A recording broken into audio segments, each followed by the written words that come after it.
Josué, capítulo de número 20, por favor.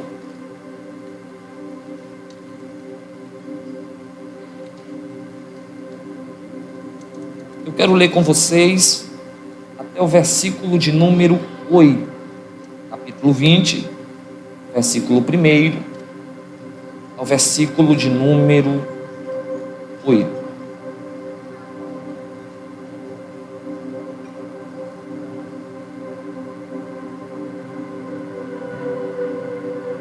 Falou mais o Senhor a Josué, dizendo: fala aos filhos de Israel e fala a eles: apartai para vós as cidades de refúgio. Você pode repetir essa expressão, cidade de refúgio, comigo no 3? Vamos lá, 1, 2, 3. Cidade de refúgio. Apartai para vós as cidades de refúgio, de que vos falei pelo ministério de Moisés, para que fuja para ali o homicida, que matar alguma pessoa por erro, e não com intenção, para que vos seja refúgio do vingador do sangue. Você pode falar essa expressão de novo? Vingador do sangue, no 3, vamos lá, 1, 2, 3. Vingador do sangue. Para que seja de refúgio do vingador do sangue.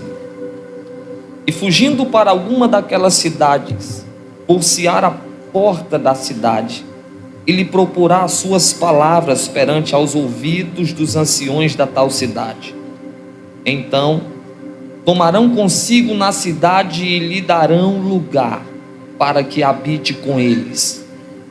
E se o vingador do sangue o seguir, não entregarão na sua mão o homicida, não entregarão na sua mão o homicida, porquanto não feriu ao seu próximo com intento, e o não aborrecia dantes, e habitará na mesma cidade, até que se ponha em juízo perante toda a congregação, até que morra o sumo sacerdote. Quem tem que morrer? Vamos, dá para ser melhor. Alguém tem que morrer. Quem tem que morrer? Sumo sacerdote. Até que morra o sumo sacerdote que houver naqueles dias. Então o homicida voltará e virá à sua cidade, à sua casa, a cidade de onde fugiu. Então apartaram. Primeira cidade, Quedes, na Galileia, na montanha de Naftali. Segunda cidade, Siquém, na montanha de Efraim. Terceira cidade, Quiriate Arba, esta é Hebron, na montanha de Judá. E da além do Jordão, de Jericó para o oriente, apartaram a quarta cidade, o nome dela é Bezer, no deserto, na campina da tribo de Ruben. A quinta cidade é Ramote, em Gileade, na tribo de Gade. E a última e sexta cidade é Golã, em Bazã, na tribo de Manassés. E você diz amém. Amém. Vou pedir a todos que, se possível, permaneça com a sua Bíblia aberta, para que aqui possamos meditar um pouco sobre o que Deus ministrou ao meu coração. Eu estou diante de um texto muito desafiador, pois Deus, por algumas vezes, precisou fortalecer o coração de Josué, para que ele conseguisse concluir o seu papel, o que Deus havia confiado a ele. Quem conhece a história deste homem de Deus sabe muito bem que, diferente de como foi com Moisés, no que se tange ao que está prestes a acontecer, Deus resolveu fazer com Josué. Quando Moisés morre, A nação de Israel por 30 dias fica enlutada, e esse luto não permaneceu ativo por uma rápida interferência divina, onde o próprio Deus teve que chegar a Josué e dizer: Josué, tem ânimo, força e coragem, porque eu fui com Moisés e também serei contigo. Aonde tu pisar os teus pés, é uma promessa viva, eu te darei por herança. Aonde tocar as tuas mãos, te serão por posse. E esta promessa de pisar e Deus lhe dar, não era que Deus queria que Josué pisasse em todos os limites de Jericó. Todos os limites de Jericó, mas que ele tomasse cuidado aonde ele pisasse, porque ele poderia tomar por herança uma terra que não estava dentro de um plano de Deus para a sua vida. Deus por várias vezes o advertiu e disse: Josué, cuidado,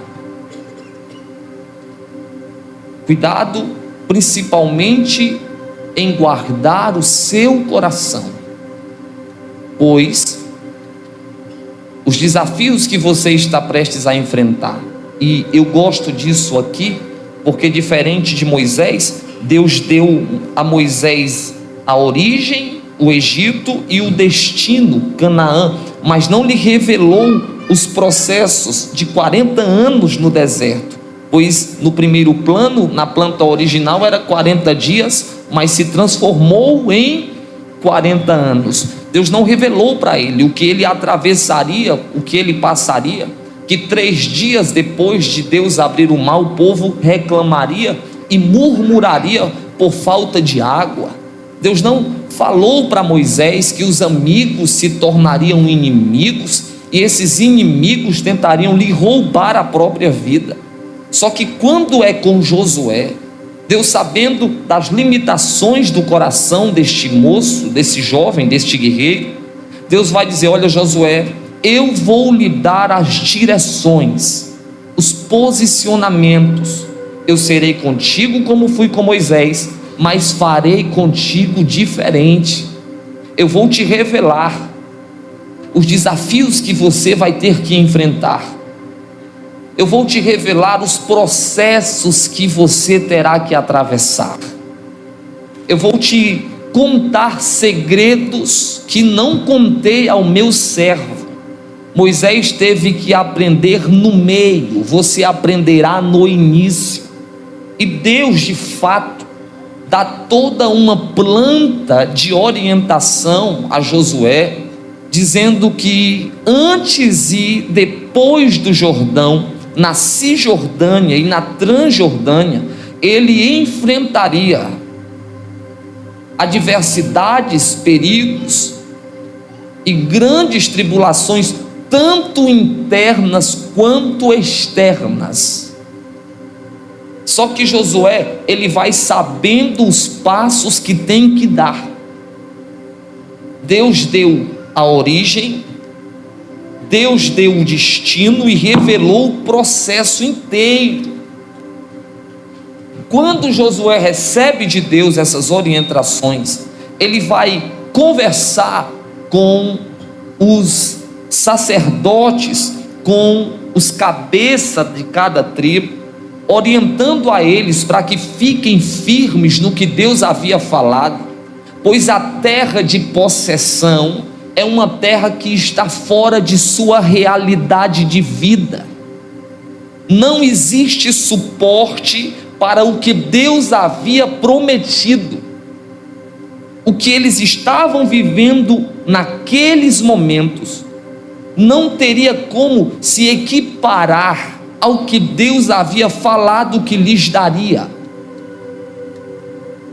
É por isso que Deus sempre vai fortalecendo ele no caminho, e ele sai com o povo em direção à terra de Canaã atravessa o Jordão de forma magnífica, de forma fantástica, pega as pedras do Jordão, levanta um altar depois do Jordão. Deus confirma, colocando meia tribo de Manassés e uma parte da tribo de Gade por terra, por amor a Josué. Deus está mostrando: Josué, vai firme no que lhe revelei, vai firme no que lhe falei, que o final das coisas serão melhor do que o princípio delas. Mas calma, porque quando ele atravessa o Jordão, é aonde as coisas começam a acontecer, os problemas começam a vir à tona. Primeiro, quando eles pisam na terra de Canaã, a primeira coisa que Jeová faz é cortar a cesta básica, o maná, que todo dia caía, todo dia. Eles não tinham que suar a testa, não tinham que assinar carteira, não tinha que trabalhar, não tinha que cavar buraco, não tinha que plantar, não tinha que cultivar, não tinha que regar, não tinha que colher.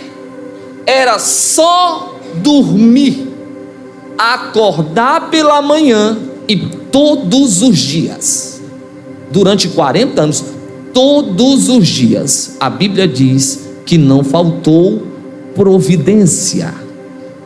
O vaso do maná estava na porta da casa dos israelitas, e quando eles vão entrar para viver o que Deus havia dito, a primeira coisa que acontece é o maná, que caía todos os dias, parou de cair. Problema grande. Para quem? Para a principal tribo de Israel, os levitas, porque os levitas viviam completamente dependentemente das ofertas, do que Deus mandava. Quando o maná para de cair, a principal tribo vai dizer: e aí, Josué, não estava no plano que tu me falou, não. Tu me disse uma coisa e está acontecendo outra. Cadê o maná? As coisas começam a dar errado. Se você me escuta, diga amém. Amém. Com uma tribo que Moisés não teve muito problema. Se você ler um pouco o livro de Números, principalmente do capítulo 16 ao capítulo 23, vocês vão perceber que das 12 tribos, 9 se levantaram contra Moisés. 9. E as que restaram, apenas uma lhe deu suporte moral, que foi a tribo dos levitas. Então Moisés não teve problema com a tribo dos levitas. Quando teve com Corá, Datã e Abirão, só Corá era da tribo dos levitas, Jeová foi lá e resolveu o negócio. Mas ele nunca teve problemas. Quando Josué assume, 30 dias depois, ele tem um problema com os principais da tribo dos levitas. Os homens que ora, que faz culto, que adora, que consagra, que levanta a tenda e monta a tenda. Fora esse problema, pastor Carlinhos, eles vão caminhando com fome. Chegou na terra, Deus de forma miraculosa colocou muro por terra, salvou Raabe e botou o povo para dentro. Quando entra, chegou a hora de dividir a terra. Josué, bota aí na planta, essa parte é de Rúben, essa de Simeão, essa de Judá, essa de Issacar, essa de Zebulon, essa de Naftali, essa de Gade, essa de Benjamim, e essa aqui vai ficar para a herança dos filhos de José. Divide a terra por 11. Josué: como assim, Senhor? São quantas tribos? 12. E o Senhor quer que divida por 11? Está faltando algum aí. Os levitas, tu não coloca na lista da divisão. Ele já está com problema com os caras. E agora ele vai ter que reunir os levitas, pastor, para explicar que o problema, que era só da comida, agora é de território. Porque além deles não ter o que comer, não vão ter aonde morar. ele reúne os levitas. Diz: gente, eu não sei o que está acontecendo. No plano está de um jeito, mas Jeová está fazendo de outro. A comida acabou e todo mundo vai ter casa, menos vocês. Está tudo dando errado. E para piorar, por conta dessas questões, Israel está com o pé na terra prometida, mas com a mente no Egito. É por isso que a expressão, quando Deus fala a Moisés: eu preciso arrancar ali, de Deuteronômio, arrancar ali é Nessã, é rasgar ao meio. Eu preciso rasgar Israel ao meio para tirar o Egito que está dentro e colocar o hebreu que está fora. Porque o povo está vivendo um bom momento, estando gozando de uma terra que foi prometida, está se cumprindo o que Deus havia prometido, mas a sua mentalidade, o seu senso cultural, a sua cultura, a sua dinâmica, a sua arte cultural, a sua antropologia está naquilo que ele viveu. E como ele não consegue se livrar do que ele viveu e achou que as experiências que Deus já lhe deu foram o suficiente, ele nunca vai conseguir viver o novo.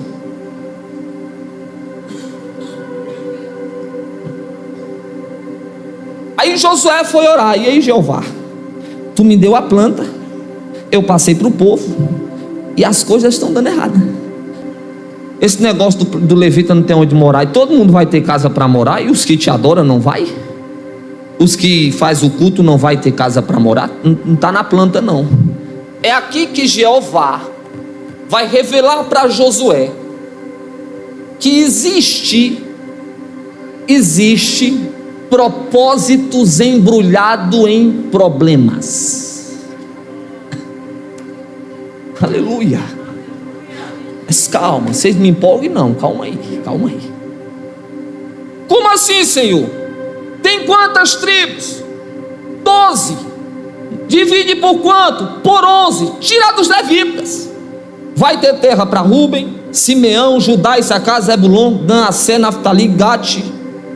Até para as heranças de José tem tribo, mas os levitas não. Faz assim: pega as 12 tribos, coloca na terra. Ele colocou cada tribo no seu lugar, e em cada tribo você vai separar 48 cidades. Quantas cidades? E vai dar para os levitas morar espalhado no povo. Exemplo, na tribo de Rúben, dá 8 cidades aí. Então os rubenitas moravam no centro, tinha toda a terra, mas 8 cidades da tribo de Rúben era de levita. Tribo de Gade, exemplo, coloca mais 8 cidades aí. É 48 cidades. Então dá aproximadamente 8 cidades em cada tribo. Vai ter levita em Rúben, vai ter levita em Gate, vai ter levita em Simeão, vai ter levita em Judá. Todo canto vai ter um levita. Outro problema: vai reunir o povo, Josué, e dizer: ei, os levitas, vocês não têm onde morar e ainda vão ter que morar de favor. Senhor, não está no plano não. Mas calma, Josué, porque existem propósitos embrulhados de problemas. Dessas 48 cidades, se as irmãs me escutam, digam amém. Amém. Vamos lá, irmãos, vocês me escutam, digam amém. Amém. Dessas 48 cidades, 6, eu disse quantas? 6 cidades serão chamadas cidades de refúgio. Como assim, Senhor? Chama os levitas e diz para eles que das 48, eles moram em 42, e 6 dessas cidades serão chamadas, diga comigo, cidades de refúgio. E para que serve essa cidade de refúgio? É uma espécie de congregação. Essa cidade, ela será governada por um sacerdote. E esse sacerdote terá total domínio sobre quem entra e quem sai. Essas cidades de refúgio, elas têm que ficar 3 para cá do Jordão, Transjordânia, e 3 para lá do Jordão. 3 delas eu já revelei a Moisés aonde quero que fique. Procure aí nos papiros que está lá. Quando ele procurou, tinha 3 do lado de cá, no deserto, e tinha mais 3 que ele tinha que fazer do lado de lá. Então 48 cidades, eles habitavam em 42 e tinha 6 congregações. E o mais fantástico, olha como Deus é perfeito, cada cidade de refúgio, cada congregação dessa ficava a exatamente 12 horas de carreira de pé do centro de Jerusalém. Deus tem a planta. Deus tem a planta. Então, para alcançar uma cidade dessa, Gleidson, você tinha que correr. Você só chegava nela em 12 horas se você corresse. É nesse mesmo período que Josué vai ter problemas cultural e educacional de educar Israel segundo a lei de Deus. Você lembra do Nessã, de rasgar, de tirar o Egito e colocar o hebreu? Pois é isso que acontece. Quando Deus quer educar o povo, Deus colocou as leis. São 2 tábuas. Quantas leis? Quantas leis? Quantas leis? 2 tábuas e quantas leis? Pronto, 10 leis. Essas 10 leis estão esmiuçadas em 613 proibições. São 248 leis da cultura do sim, o que você pode fazer, e 365 leis da cultura do não, do que você não pode fazer. Tinha lei para tudo, pastor. Quer casar? O que manda a lei? Tem que ter o dote, a Ketubá, né? Casar direitinho. Quer trocar uma propriedade? Deixou Deus na lei. Olha como está na lei. Quanto é o salário do tal empregado? Está na lei. Como é que um judeu vai participar lá da circuncisão, do bar mitzvah? Qual é a cultura, ou melhor, qual é a idade adulta de um judeu? Está na lei, está tudo na lei. São 613 leis, empautada em 10 mandamentos, em 2 tábuas, que tem tudo. E a pior delas, Elivelto aqui falando, na minha opinião, a pior das leis é chamada leis da morte. Por que a lei da morte é a pior delas? Por quê? Porque Deus é justo. Diz-nos a Bíblia, eu estou em Números, se o rapaz do telão puder colocar para mim, eu ficarei muito grato. Números capítulo 35, o verso é o 16. A lei da morte, pastor Carlinhos, para Israel é uma lei severa. Ela é muito severa. Pois, olha o que a Bíblia diz: porém, se ferir com instrumento de ferro e morrer, você feriu alguém com instrumento de ferro, o cidadão morreu, homicida é, automaticamente você se torna culpado e julgado para a morte. Você é um homicida. E o que é que acontece? Certamente o homicida morrerá. Deus é muito claro: se você matou alguém com instrumento de ferro, da forma que você matou, você tem que morrer. Próximo versículo. Ou se ferir com pedras, apedradas, pedra-mão, de que possa morrer. Você apedrejou alguém e alguém morreu. Homicida é, certamente o homicida matou a pedra, você se torna automaticamente um homicida, digno de morte. E você vai ter que morrer da mesma forma que você matou. Próximo versículo, por favor. Se ferir com instrumento de madeira que tiver na mão, a pauladas, de que possa morrer, e a pessoa que você feriu morrer, você se torna um homicida, e certamente morrerá o homicida.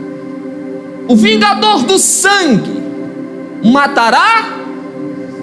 Olha o tamanho do problema que tem Josué. Se você matou, você vai morrer. Se você feriu com pedra, você vai ser ferido com pedra. Se você tirou a vida de alguém, Paulo chama isso aqui em Romanos 7 de pecado de morte. Tudo que você faz contra seu irmão que o mata, lhe torna homicida, digno de morte. Anota aí, Josué: quem matou vai ter que morrer. Temos outro grande problema: quem vai matar o homicida?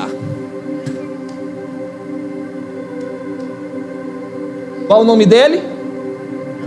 O vingador do sangue. A Bíblia chama de Goel. O vingador do sangue é o parente mais próximo da vítima. Ele tem, pela lei de Deus, autonomia, autoridade para pegar o homicida que matou o seu parente e matá-lo da mesma forma que ele matou. Se ele matou alguém com pedra, o vingador do sangue, vou dar um exemplo aqui muito clássico.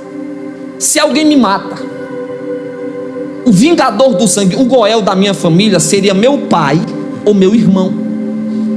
É o parente mais próximo. O meu pai ou meu irmão tem autorização de Deus para pegar o homicida e fazer com ele o que ele fez comigo. Outro grande problema: e quem matou alguém sem intenção? Quem matou alguém sem raiva? Quem matou alguém inocentemente? Deuteronômio dá um exemplo, pastor Carlinhos, que um homem está construindo uma torre, uma ponte, um muro, e uma pedra cai sobre o seu ajudante. O construtor da ponte, do muro, teve culpa, mas o ajudante morreu. Ele é digno de morte, juventude? Sim, pois está na lei. Matou? Não, mas foi sem querer. Não tem problema, sem querer também mata.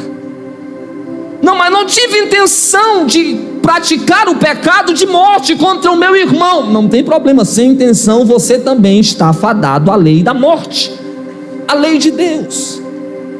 Não tem o que fazer, Gleison. Mesmo sem intenção de ferir ou de matar, o vingador do sangue é liberado. E ele vai atrás dessa pessoa, custe o que custar.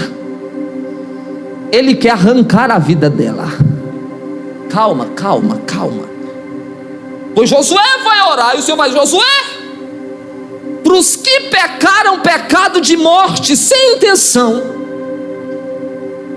para aqueles que feriram alguém sem raiva no coração, para aquele que quer uma segunda chance, eita, para aquele que se arrependeu e quer novamente uma nova chance, só tem uma forma dele sobreviver, só uma. Como, Senhor? Agora, se tu não pegar isso aqui, você está ruim. Ele tem que chegar em uma cidade de refúgio antes que o vingador do sangue lhe pegue. Não, acho que só a irmã aqui da frente entendeu isso aqui. Só tem uma forma de você sobreviver antes que o vingador lhe pegue: você chegar na congregação.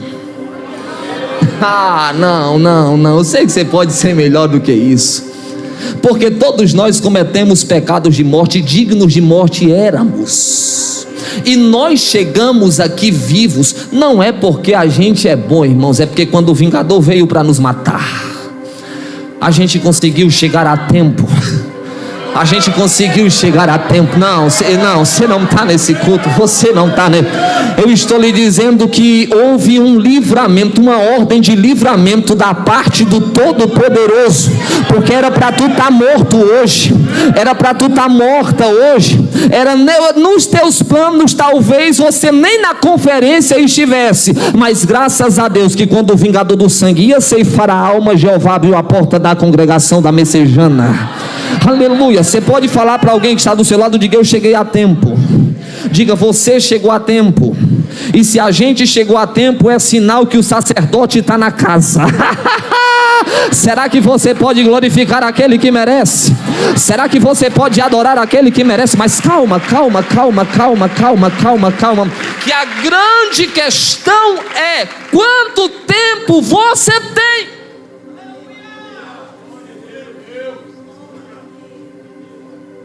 Quanto tempo você tem até ele lhe alcançar? Você está mais próximo do vingador do sangue ou da cidade de refúgio? Eu estou lhe dizendo que muita gente correu, mas não chegou a tempo. Eu estou lhe dizendo que muita gente boa, inocente, que merecia uma segunda chance, não chegou a tempo.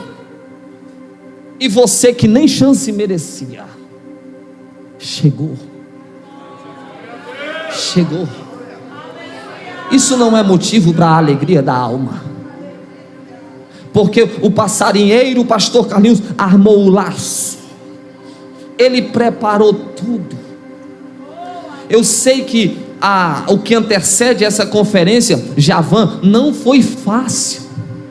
Eu sei que tem irmãs aqui que deixaram algumas coisas não resolvidas em casa para poder estar aqui. Eu sei que tem gente que tinha motivos para nem pisar aqui hoje, por tantas coisas que aconteceram nessa semana. Até o que era para dar certo começou a dar errado. Mas nessa noite de sexta-feira, o Espírito de Deus está ministrando ao coração de alguém e está lhe dizendo: se o vingador do sangue não lhe alcançou, é porque há um propósito a ser revelado dentro da cidade de refúgio. Mas calma. Quanto tempo a gente tem? Existe tempo para tantas coisas, são tantos planos para pouco tempo, e em meio a tudo que exige tempo, nós já não temos mais tempo de dar ao dono do tempo o tempo que ele quer. É por isso que o dono do tempo, dentro de seu próprio tempo, esmiuça o nosso tempo, para que no nosso pouco tempo achemos tempo para dar ao dono do tempo o tempo que ele precisa. Aleluia. Você não está entendendo? É Deus dizendo: eu vou abreviar o teu tempo, eu vou apressar os teus passos, para você entender que só na minha presença você vai encontrar refúgio. Será que você pode levantar as suas mãos agora? Não levante umas mãos, não, levante as tuas mãos se você puder. Eu estou lhe dizendo que nessa noite não passará dessa noite. Caiu por terra o demônio, caiu por terra o laço, caiu por terra o embaraço, caiu por terra o passarinheiro, caiu por terra a oração contrária. Era para ter dado errado, mas você acelerou os passos e chegou na conferência.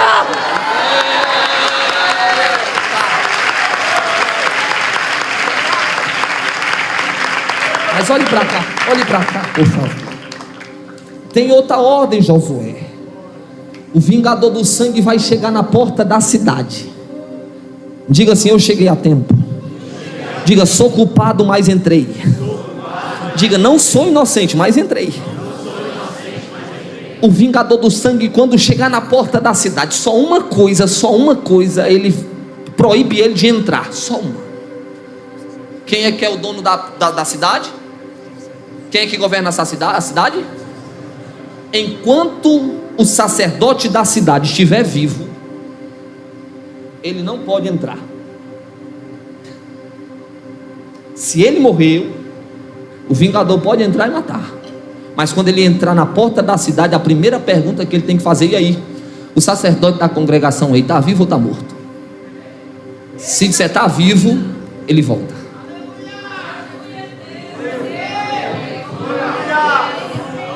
Eu acho que só 10 crentes entendeu esse mistério aqui, mas o autor aos Hebreus vai dizer que Jesus é o nosso sacrifício, mas também é o nosso. Quando ele entrou na porta da congregação, estava o Todo-Poderoso lá. Satanás sai. porque eu morri, mas ao terceiro dia ressuscitei, e estou vivo. Diga para quem está do seu lado, diga: o meu sacerdote está vivo. Diga: ele não entrou porque ele está vivo. Diga: ele não me matou porque ele está vivo. Ele não me feriu porque ele está vivo.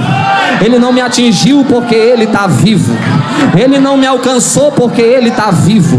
É da porta para fora porque aqui dentro ele está vivo. Olha o que ele diz, olha o que o anjo disse: Maria, porque procuras entre os mortos aquele que já está vivo, vivo, vivo, vivo, vivo, vivo. Não, não, não, não, não. Você pode celebrar porque ele está vivo. Você pode se alegrar porque ele está vivo.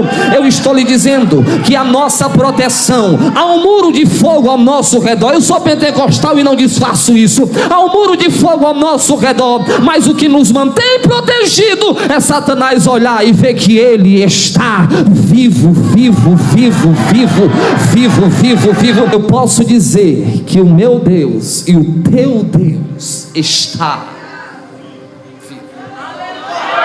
Mas calma, que são 6 cidades. Quantas cidades? 6. Eu vou falar apenas 2. E na próxima conferência eu vou garantir minha agenda, que eu não sou besta. Os irmãos me chamam e eu termino as outras 4. Primeira cidade, está no texto, Quedes. Diga comigo: a primeira congregação da rede 4.12 que eu achei aberta se chama Quedes. Quedes fica na Galileia, na montanha de Naftali.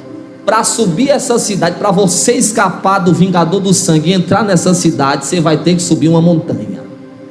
Foi fácil chegar aqui, irmão? Foi fácil chegar aqui, minha irmã? Foi fácil fazer tudo isso aqui? Vocês estão aqui desde 3 horas da tarde. Foi fácil chegar aqui? É porque tu subiu uma, mas você chegou. Mas você chegou. Mas você chegou. Quedes significa lugar santo. E a santidade aqui, esmiuçada, é lugar dos arrependidos. O vingador do sangue veio atrás, Gleison. Correu atrás da Topic, do carro, do Uber, da moto, da bicicleta, do P2 que você chegou até aqui. Ele veio atrás de você.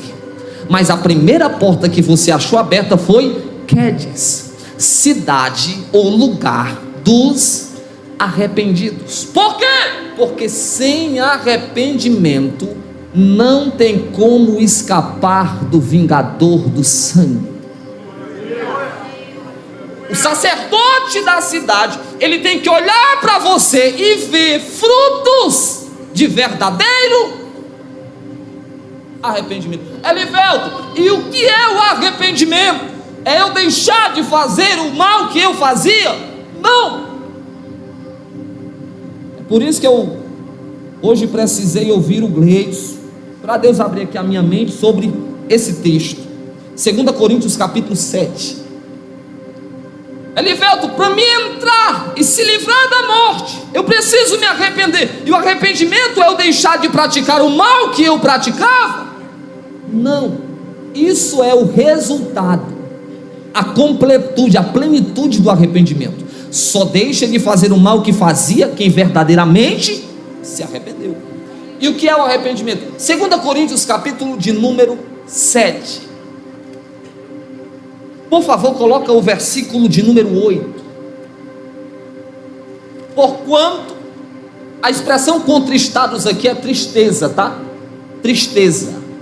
Porquanto, ainda que vos tenha entristecido com a minha carta, não me arrependo, embora já estivesse arrependido, por ver que aquela carta vos entristeceu, ainda que por um pouco de tempo. Próximo versículo, por favor, olha o texto. Agora folgo, agora fico mais leviano, mais leve, não porque fostes entristecidos, olha o texto, mas porque fostes entristecidos para o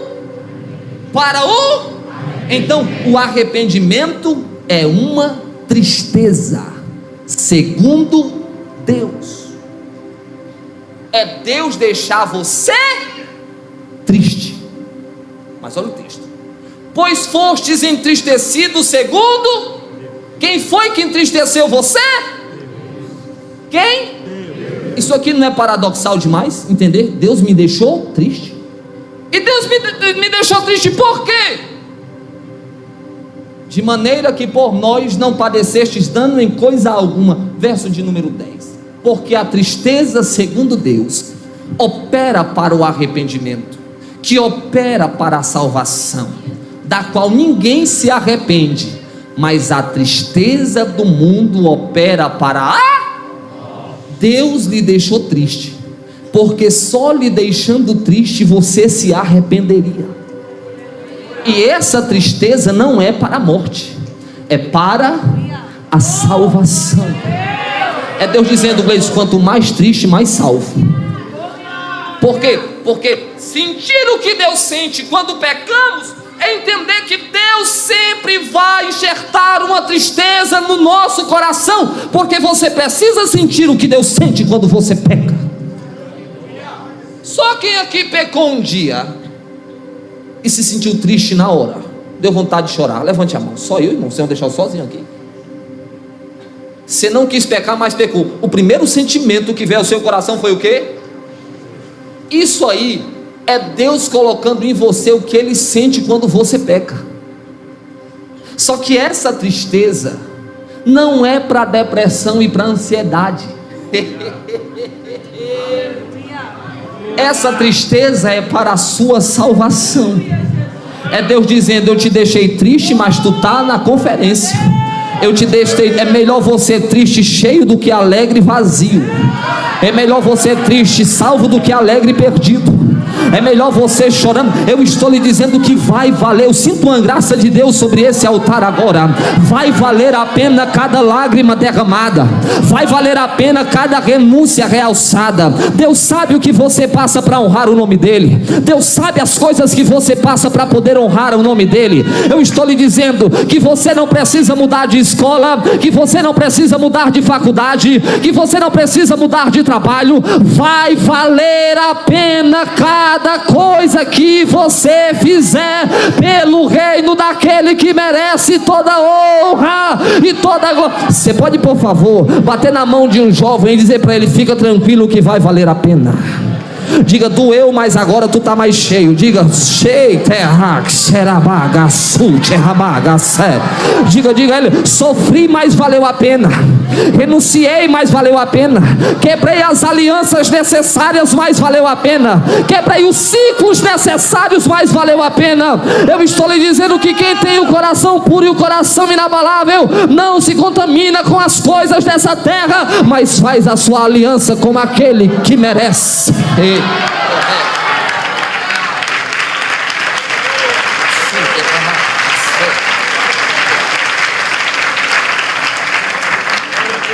Olhe para cá.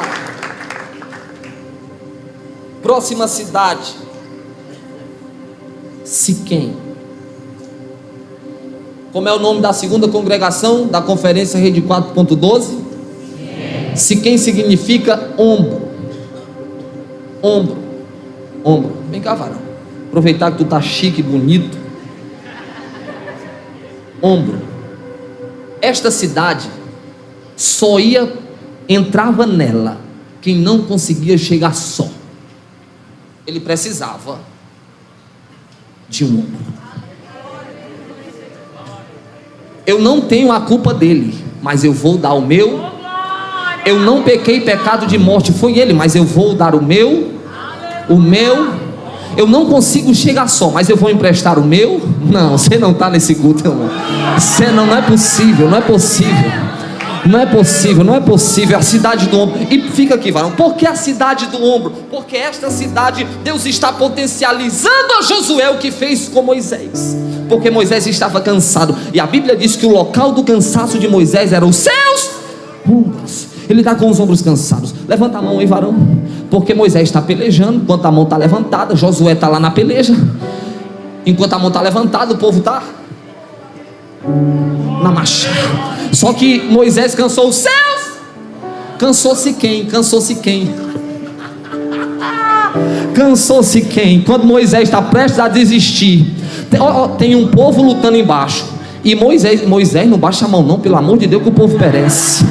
Olhe para, tem um povo lutando embaixo, tem um povo lutando embaixo, e tem um Moisés de mão levantada. Só que ele vai cansar o céu. Quando ele baixa a mão, o povo, você está entendendo a unidade? Você está entendendo a unidade? Você está entendendo a unidade? Quando ele baixa a mão, o povo, quando ele cansa o ombro, o Senhor vai ensinar a Josué. Por quê? Porque Josué, quando Moisés cansou o ombro, estava na parte de baixo. Só que agora ele está na parte de cima. Olha, calma, vem cá. Vem cá, Arão, vem cá. Levanta a mão, porque ele está com o braço. Quando ele está prestes a desistir, vai chegar quem? Arão, o ombro amigo.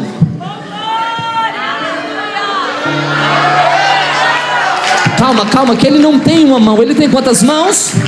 Ele tem quantos ombros?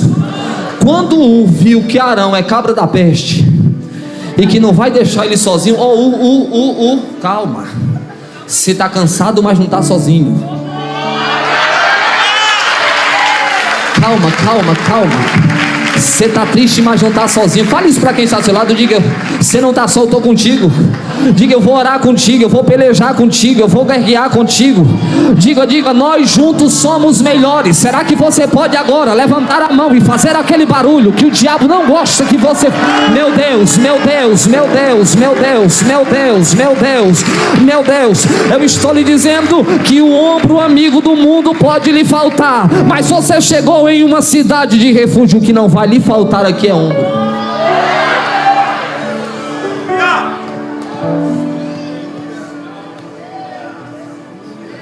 Chegando arrastado, Gleice. Chegou arrastado. Chegou cansado. Eu estou ministrando para quem chegou abatido, para quem chegou com ansiedades. Eu estou ministrando para jovens aqui que chegou cheio de incertezas. Como será o meu amanhã? Será que os meus planos vão dar certo?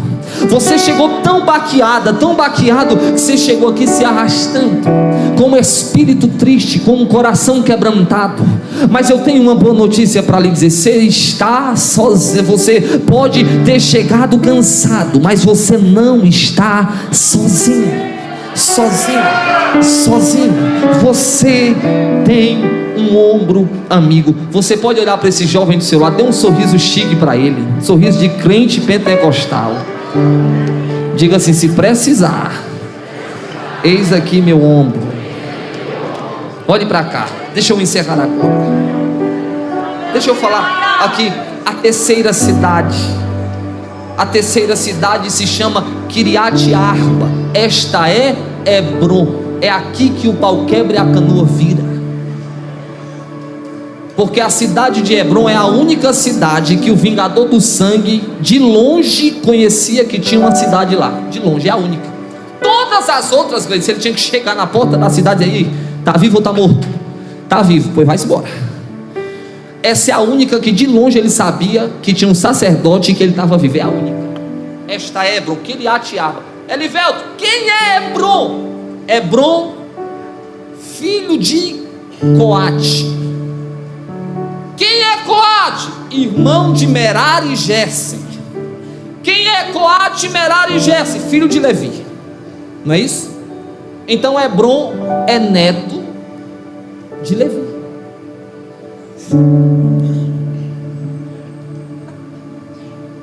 Aleluia. Glória a Deus. Hebron é neto de... E Levi é quem faz o culto acontecer. Esta congregação de longe se ouvia. De longe o vingador do sangue sabia que tinha uma congregação lá. Por quê? Porque era a única que o culto não parava. Era um turno de 24/7, 24 horas por dia e 7 dias por semana.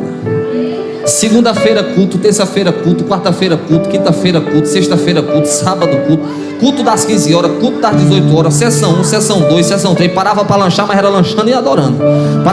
Era parando e adorando. Era única. Por quê? Porque eles entenderam que existe um poder na adoração. E é através de uma adoração que faremos agora que colocaremos por terra todo Goel, todo vingador do sangue. Satanás saberá que na Messejana tem uma Hebron, tem verdadeiros adoradores, e eu quero poder fazer esta adoração no dó sustenido menor. Você pode pegar na mão desta pessoa que está ao seu lado. Fale para ela, diga: eu sei que você pode fazer mais. E sabe por que eu falo isso? Eu tive pregando domingo aqui nessa igreja, domingo. Na hora da ministração, não foi isso, meu pastor? Deus ministrou ao meu coração que faria algo diferente na conferência. Olha o que eu estou dizendo, olha o que eu estou dizendo. Quando eu saí da igreja, entrei dentro do meu carro, eu olhei para minha esposa e disse assim: Nayane, eu não sei se esse ano, mas Deus colocou no meu coração que vai fazer eu pregar na conferência. Foi isso? Do jeito que eu estou dizendo isso. Ano passado foi raspando, não deu certo. Esse ano já tinha um pregador, ele atrasou. Adivinha para quem foi que o varão ligou? Para mim. Quando o Javan ligou, ele: Velto, o pregador faltou. Eu digo: eu já entendi. Deus não quer para o ano que vem, não. Calma. Deus ministrou ao meu coração: eu vou fazer jovens que ali estão viver coisas que eles nunca viveram. Eu farei eles pisar em lugares que os seus pais nunca pisaram. Eu abrirei portas para eles que estão fechadas. Você pode pegar na mão desta pessoa que está do seu lado, por favor, não baixe, levante a mão dele, não baixe. Você pode ficar de pé com a mão levantada agora, levante a mão dele, não baixe a mão dele, não baixe a mão dele, não baixe a mão dele, porque Deus ministrava ao meu coração, dizendo que trouxe você aqui para lhe preparar para um tempo novo. E dentro desse tempo novo você entenderá todos os processos que você passou. Deus falou para mim que iria derramar uma nuvem de glória sobre esta igreja hoje. E Ele iria começar do altar e penetrar no meio da congregação. Não baixe sua mão, não baixe sua mão. Eu estou lhe dizendo que estamos em uma Hebron, em uma congregação de Hebron. E quanto mais você entregar, mais o poço vai encher. Quanto mais você adorar, mais Deus vai se manifestar. Quero uma oração e pedir a Deus que derrame o seu Espírito, como Ele ministrou ao meu coração. Cadê os jovens batizados com o Espírito Santo? E você que não é batizado com o Espírito Santo, você tem a oportunidade agora. Deus, o Senhor ministrou ao meu coração que daria um sinal nessa noite. Será? O Senhor ministrou ao meu coração que encheria pessoas de uma forma sobrenatural, e que um tempo novo estaria se espalhando. Lá no interior vai ter novidade de vida. Eu vejo Deus tirando jovens do interior e espalhando sobre este Brasil. Deus não se limita ao seu espaço e ao seu tempo. Levante a mão, não